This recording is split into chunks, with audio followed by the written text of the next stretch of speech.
Sarah Martinez clutched her purse tighter as she walked through the parking lot behind Murphy's diner. The gravel crunched under her worn sneakers, and the dim light from the single street lamp barely cut through the Texas evening darkness.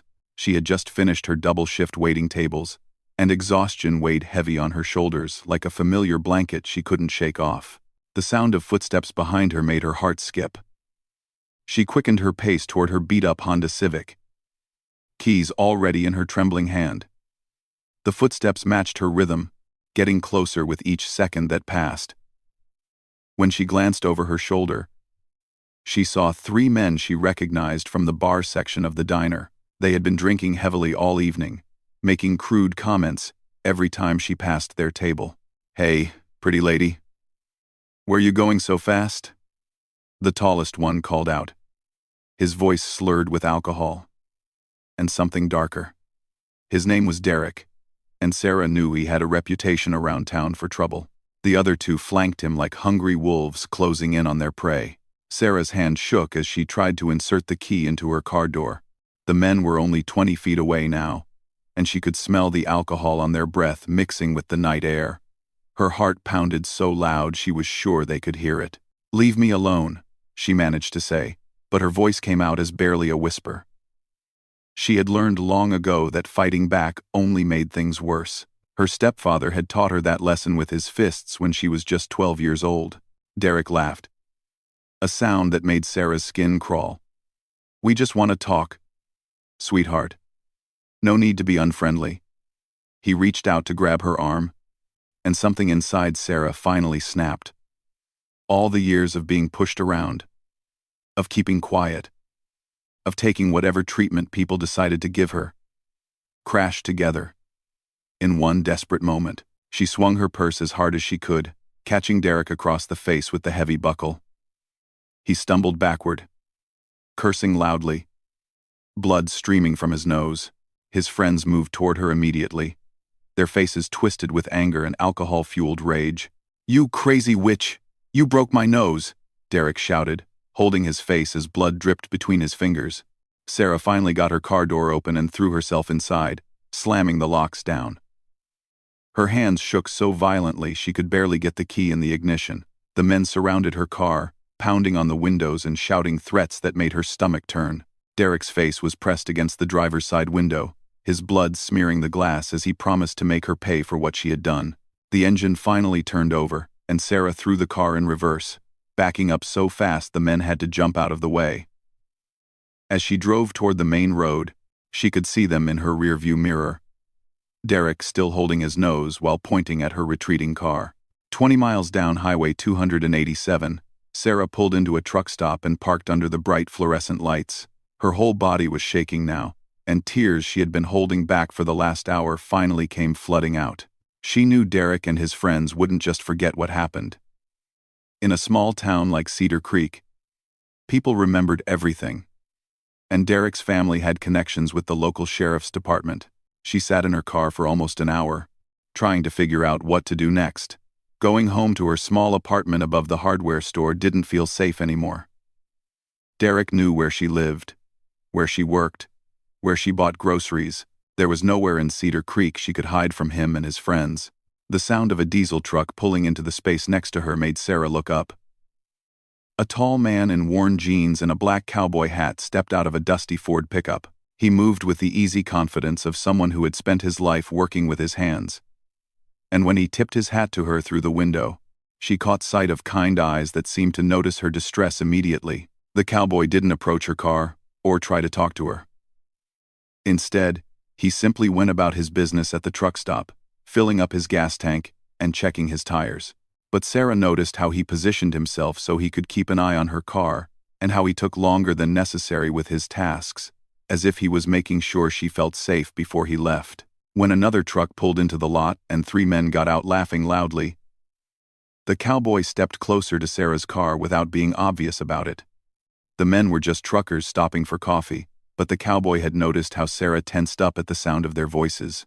Finally, the cowboy approached her window and tapped gently. Sarah rolled it down just a crack, still wary of any stranger after what had happened at the diner. "Ma'am, I don't mean to bother you, "But you look like you might be in some kind of trouble," he said quietly, his voice carrying a gentle Texas drawl that somehow made her feel calmer. "My name's Jake Morrison, and I've got a ranch about 50 miles north of here. If you need help or just someone to call the police, I'm happy to assist." Sarah studied his face in the harsh truck stop lighting.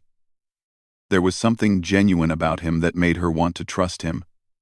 But trusting strangers had never worked out well for her in the past.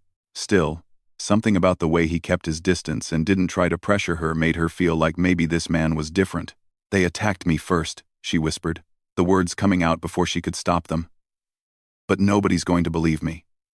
They never do." Jake's expression grew serious, and he glanced around the parking lot before looking back at her. "Who attacked you?" Sarah found herself telling this stranger about Derek and his friends, about the parking lot behind Murphy's diner, about how she had finally fought back after years of taking whatever treatment people decided to give her. She told him about her stepfather, about all the times she had been blamed for other people's violence, about how scared she was to go home. Jake listened without interrupting, his jaw getting tighter with each detail she shared. When she finished talking, he was quiet for a long moment, and Sarah wondered if he was going to tell her it was her own fault, just like everyone else always did. "Ma'am, what's your name?" he asked finally. "Sarah Martinez." "Well, Miss Sarah, I want you to know that I believe every word you just told me. And I want you to know that nobody has the right to put their hands on you. No matter what. You defending yourself wasn't wrong, it was necessary." The simple acceptance in his voice made Sarah start crying again, but this time, the tears felt different. For the first time in longer than she could remember, someone was telling her that she had the right to protect herself. "I don't know what to do," she admitted.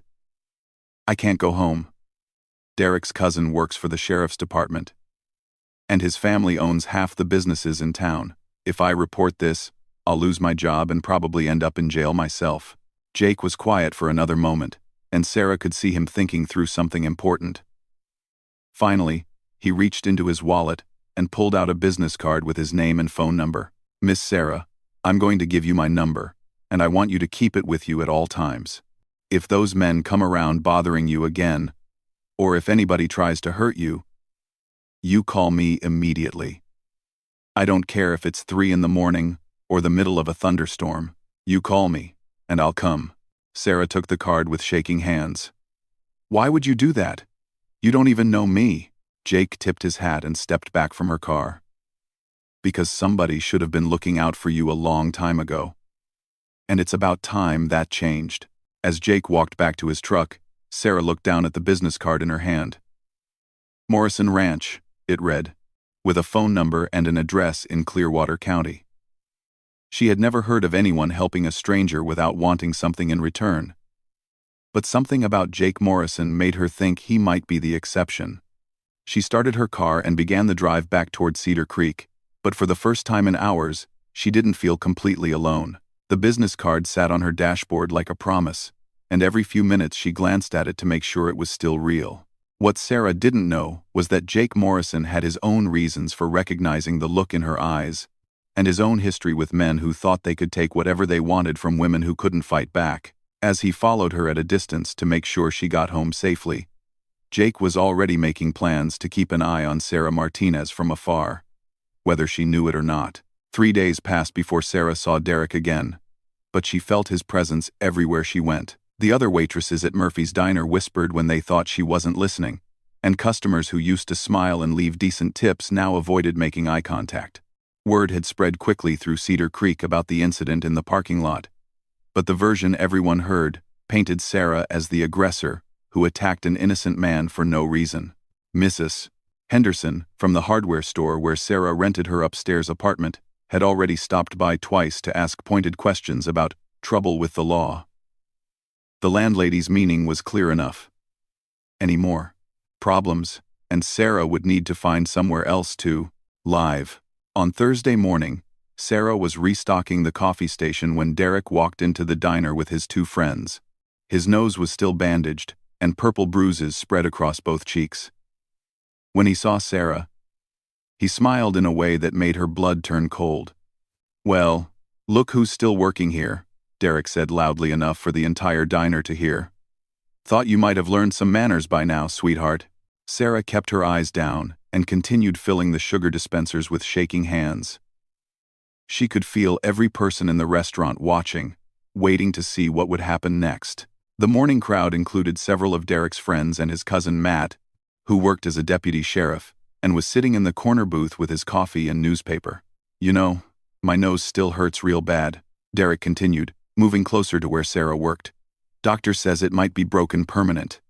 That's assault, you know. Could press charges if I wanted to." The threat hung in the air like smoke from a grease fire. Sarah's manager, Bob, looked uncomfortable but didn't intervene.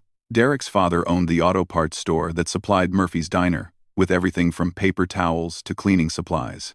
Crossing the family could mean losing their account, and Bob couldn't afford that kind of trouble.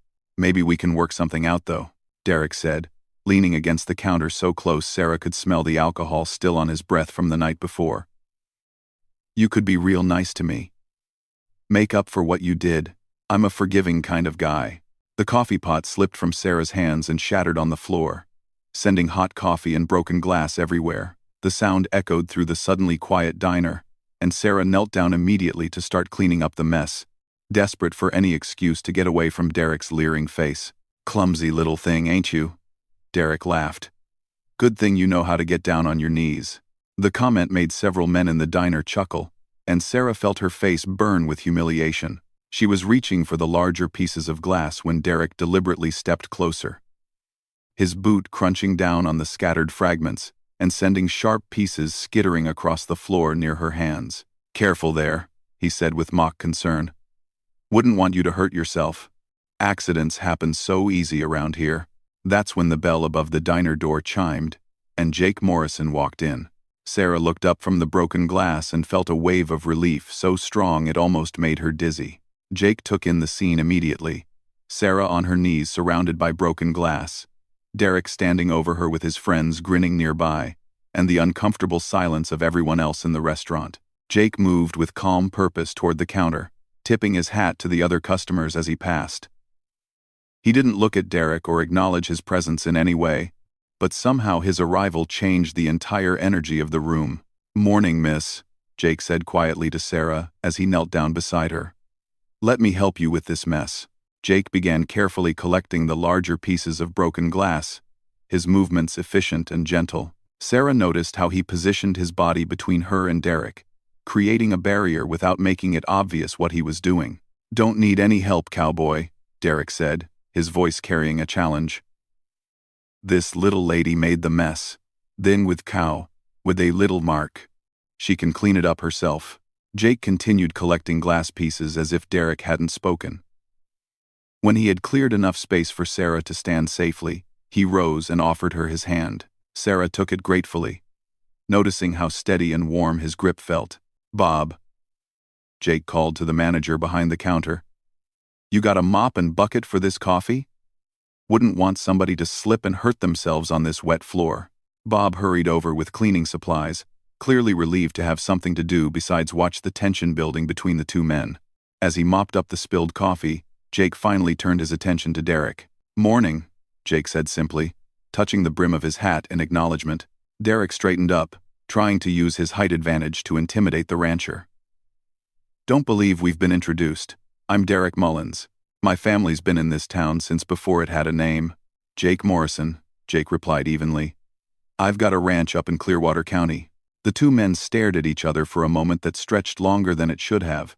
Derek was used to people backing down when he made his presence known, but Jake stood his ground with the quiet confidence of a man who had faced down charging bulls and didn't see much difference between them and bullying men. "What brings you all the way down to Cedar Creek?" Derek asked, his tone suggesting Jake wasn't welcome. "Coffee's good here," Jake said simply, "and I like the service." The comment was innocent enough, but Derek caught the implication that Jake was specifically pleased with Sarah's service. His face darkened, and Sarah could see the anger building behind his eyes. "Well, you might want to be careful about the service," Derek said. "Some of the staff here got violent tendencies. Ain't that right, Sarah?" Before Sarah could respond, Jake stepped slightly closer to Derek. The movement was small, But it shifted the dynamic completely. Jake might have been an inch shorter than Derek, but there was something about the way he carried himself that suggested Derek would be making a serious mistake if he pushed things any further. "I've always found that people act violent when they're scared or protecting themselves," Jake said quietly. "Usually means somebody else started the trouble." The implicit accusation hung between them like a loaded gun. Derek's friends shifted nervously, and his cousin Matt looked up from his newspaper for the first time since Jake had entered the diner. "You calling me a liar, cowboy?" Derek's voice was getting louder, and Sarah could see his hands starting to clench into fists. "I'm not calling you anything," Jake replied calmly. "Just observing that most folks are peaceful by nature, unless they got reason not to be." Derek took a step forward, bringing him chest to chest with Jake. The entire diner held its breath, waiting to see if the confrontation would turn physical. Sarah wanted to say something, to diffuse the situation before it got worse, but her voice seemed to have disappeared entirely. Jake didn't back down or escalate the situation. He simply stood his ground and waited. His hands relaxed at his sides, but his eyes never leaving Derek's face. There was something about his stillness that was more intimidating than any aggressive posture could have been. Finally, Deputy Matt Mullins stood up from his booth and walked over to where the two men faced each other. "Everything all right here, boys?" Matt asked, though his tone suggested he was more concerned about protecting his cousin than keeping the peace. "Just having a conversation," Jake said without taking his eyes off Derek. "About how important it is to treat folks with respect." Matt's hand moved instinctively to rest on his service weapon. "Maybe it's time you headed back to your ranch, stranger. Sometimes outsiders don't understand how things work in small towns." Jake finally broke eye contact with Derek to look at the deputy. Sarah could see him taking in the family resemblance, the protective stance, the implied threat behind the badge. "I understand perfectly," Jake said. "I understand that some men think they can do whatever they want to women who can't fight back. I understand that some people with badges forget they're supposed to protect everyone, not just their family members. And I understand that bullies usually back down when somebody stands up to them." The accusation was direct enough that Matt's face flushed red with anger. "You're walking real close to the line there, cowboy." "What line would that be, deputy?" Jake asked. "The line where I point out that intimidating a young woman at her workplace might be considered harassment? Or the line where I suggest that law enforcement officers should investigate complaints instead of covering them up?" Sarah realized that Jake was deliberately forcing the situation into the open, making it impossible for Derek and his cousin to continue their intimidation without everyone in the diner witnessing it. Several customers were now openly watching the confrontation, and Sarah could see some of them nodding in agreement with Jake's words. Derek seemed to realize that the situation was slipping away from his control. In a room full of witnesses, with his cousin in uniform standing right there, he couldn't do anything too obvious without facing consequences. But Sarah could see in his eyes that this wasn't over. "Come on, boys," Derek said to his friends, his voice tight with controlled anger. "Let's get out of here. Air's getting a little thick." As Derek and his friends headed for the door, he stopped beside Sarah one more time. "This ain't finished," he whispered, his words so quiet only she could hear them. After they left, the diner slowly returned to normal conversation, though Sarah could feel people stealing glances at her and Jake. Deputy Mullins lingered for a few more minutes, clearly unhappy about how the confrontation had ended, before finally leaving with a warning look at Jake. Jake ordered coffee and sat at the counter, staying for nearly an hour while Sarah finished her shift. He didn't try to talk to her or draw attention to what had happened, but his presence made her feel safer than she had in days. When Sarah's replacement arrived for the evening shift, Jake left a generous tip and headed for the door. As he passed Sarah, he paused just long enough to whisper, "Remember what I told you. You call if you need anything." That night, Sarah lay in her small apartment above the hardware store and thought about how different Jake Morrison was from any man she had ever met. He hadn't demanded gratitude or expected anything in return for standing up to Derek.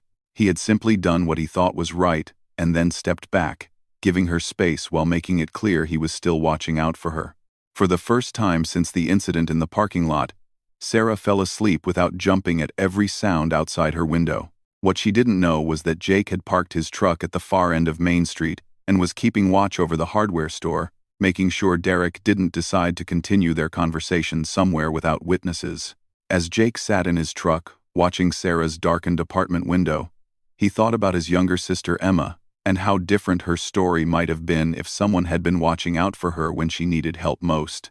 He had been too young and too far away to protect Emma from their stepfather's violence. But he wasn't too young or too far away to protect Sarah Martinez. Derek Mullins and his friends would learn that some cowboys took protecting women very seriously, and that intimidating a man who had spent his life working with dangerous animals and difficult people was a mistake they would regret making. 2 weeks passed in an uneasy calm that felt more dangerous than the original confrontation. Derek and his friends hadn't bothered Sarah directly, but their presence lurked around every corner of her daily life. She would see Derek's truck parked outside the grocery store when she went shopping, or catch sight of his friends hanging around the gas station when she drove to work. They were making sure she knew they were watching, waiting for the right moment. Jake had kept his word about watching from afar. Though Sarah only caught glimpses of him, his truck would be parked at different spots around town when she looked for it. And twice she had seen him having coffee at Murphy's diner during her shifts, always sitting where he could keep an eye on the door and the parking lot. The strange protection made Sarah feel grateful and confused at the same time. She had spent her entire life learning not to depend on anyone, especially men who made promises they might not keep. But Jake Morrison seemed different. He asked for nothing in return for his vigilance, never tried to control her movements or decisions, and respected the distance she needed while still making his support clear. On a rainy Thursday evening, everything changed. Sarah was closing the diner alone because the other evening waitress had called in sick. Bob had reluctantly agreed to let her handle the last hour by herself, mainly because Derek hadn't been seen around town for 3 days, and the situation seemed to be cooling down. Sarah was wiping down tables and counting her tips when she heard the familiar sound of Derek's truck engine outside. Through the rain-streaked windows, she could see Derek and his 2 friends sitting in the parking lot with the engine running, and the headlights pointed directly at the diner's front entrance. They had been waiting for her to be alone, and Sarah realized with growing panic that Jake wasn't anywhere in sight. His truck wasn't parked at any of the usual spots she had learned to look for, and the phone in her pocket felt as heavy as a stone. Sarah finished cleaning as slowly as possible, hoping that Jake might drive by or that another customer would come in for late dinner. But the rain was coming down harder now, and Cedar Creek's main street was empty except for Derek's truck and its menacing occupants. When Sarah finally had to turn off the lights and lock the diner, her hands were shaking so badly she could barely get the key to work. The moment she stepped outside under the small awning, Derek's truck doors opened, and the 3 men got out. Well, Derek called through the rain, his voice carrying clearly across the empty parking lot. "Look who's all alone tonight. Where's your cowboy boyfriend now, Sarah?" Sarah fumbled for her phone, trying to remember Jake's number while backing toward her car, but Derek and his friends spread out, blocking her path to the Honda and herding her away from the street where someone might see what was happening. "You embarrassed me in front of the whole town," Derek continued, walking slowly closer while his friends flanked her from both sides. "Made me look weak in front of my family. That kind of disrespect has consequences. I already told you I was sorry," Sarah said, though the words felt like swallowing broken glass. She had learned long ago that apologizing for defending yourself was sometimes the only way to survive, even when every instinct screamed against it. "Sorry doesn't fix my reputation," Derek replied. "But maybe we can work out some other kind of arrangement. You've been real unfriendly lately, and I think it's time you learned some manners." Sarah's fingers finally found Jake's business card in her pocket, but Derek was close enough now that he could see her trying to use her phone. He knocked it from her hands, sending it skittering across the wet asphalt. "No calling for help tonight, sweetheart. Just you and us, working out our differences." That's when Sarah heard the sound of a diesel engine approaching fast, and Jake's truck came around the corner with its high beams cutting through the rain like searchlights. The truck pulled into the parking lot at an angle that blocked Derek's vehicle from leaving, and Jake got out with a purpose that made all 3 men step back instinctively. "Evening, boys," Jake said calmly, though Sarah could see the tension in his shoulders and the way his hands hung loose at his sides. "Little late to be hanging around a closed diner, don't you think?" Derek tried to recover his composure. But being caught in the act of cornering Sarah had shaken his confidence. "Just having a conversation with an old friend." Cowboy. Nothing that concerns you. Jake walked closer, and Sarah noticed he was carrying something in his right hand that gleamed dully in the truck's headlights. When he stepped into the light, she could see it was a heavy steel wrench, the kind used for working on farm equipment. Funny thing about conversations, Jake said conversationally. They usually work better when both people want to be having them. Seems like the lady here might prefer to be somewhere else. One of Derek's friends, a man named Tommy who worked at the lumberyard, moved to circle behind Jake. But Jake heard him coming and turned just enough to keep both men in sight without losing track of Derek. "You're outnumbered, ranch boy," Derek said, his confidence returning as he realized the tactical situation. "Might want to think about walking away before somebody gets hurt." Jake's response was so quiet Sarah almost couldn't hear it over the rain. "I've been thinking about that for 2 weeks, thinking about how you threatened this young woman, how you used your family connections to intimidate her, how you think having a badge in the family gives you the right to do whatever you want." The rancher took another step forward, and now all 3 men could see his face clearly in the headlight glare. What they saw there made Tommy stop moving, and Derek's other friends start looking around for an escape route. "I've been thinking about my sister Emma, who died because nobody stood up to the man who was hurting her. I've been thinking about how many other women might be safer if men like you learned that there are consequences for being bullies." Derek tried to maintain his aggressive posture, but something in Jake's voice suggested that this confrontation was going to be very different from their encounter in the diner. The cowboy wasn't backing down, and he wasn't trying to defuse the situation with reasonable words and moral arguments. "You threatening us, Morrison?"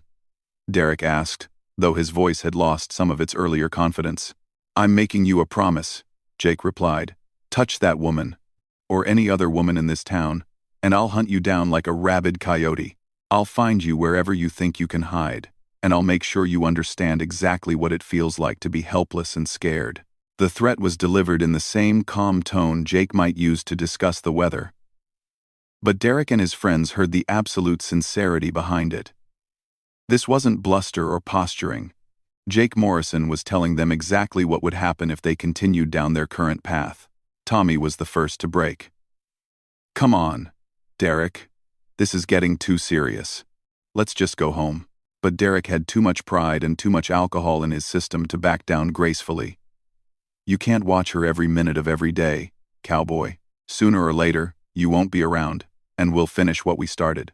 The words were barely out of Derek's mouth when Jake moved.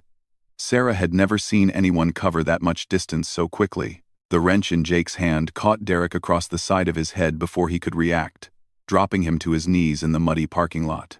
Derek's friends started forward to help him, but Jake spun toward them with the wrench raised and something in his face that made both men freeze in place. "Your friend made a mistake," Jake said quietly. "He threatened to hurt someone under my protection. In my world, that kind of threat requires an immediate response." Derek was trying to get back to his feet, blood running down the side of his face and mixing with the rain. Jake reached down and grabbed him by the collar, hauling him upright with one hand while keeping the wrench ready in the other. "Look at me, Mullins," Jake commanded, and Derek had no choice but to meet his eyes. "You're going to listen very carefully to what I'm about to tell you, because your life depends on understanding every word." Jake's voice was still calm, but there was steel beneath the surface that made Sarah's breath catch. "Miss Sarah Martinez is under my protection now. That means if anything happens to her, anything at all, I hold you personally responsible. If she gets hurt in a car accident, if she catches a cold, if somebody looks at her wrong, I'm coming for you first." Derek tried to speak, but Jake tightened his grip on the man's collar. "I'm not finished. If I hear that you or your friends have spoken to her, followed her, or made her feel unsafe in any way, I'll consider that a violation of the terms I'm setting tonight, and the penalties for violations are going to be very unpleasant." Jake released Derek's collar and stepped back, but kept the wrench where all 3 men could see it. "Now, you're going to get in your truck and drive away. You're going to leave Miss Sarah alone permanently, and you're going to spread the word to anyone else who might be thinking about bothering her that she has someone watching out for her interests." Derek wiped blood from his face and tried to salvage some dignity from the situation. "My cousin's a deputy sheriff. This is assault, and I can have you arrested." Jake's smile was not pleasant. Your cousin can certainly try to arrest me. Of course, that would require him to explain why 3 men were cornering a young woman alone in a dark parking lot.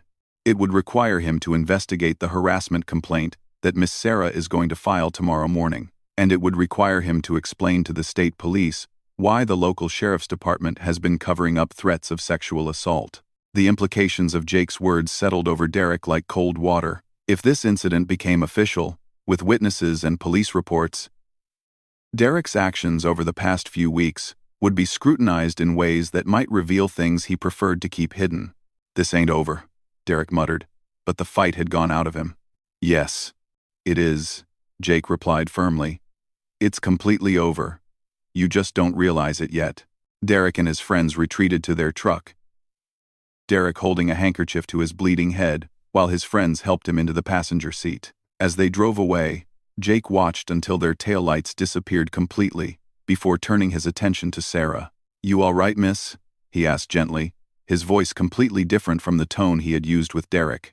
Sarah was shaking from adrenaline and relief, and a dozen other emotions she couldn't name. I thought you weren't here.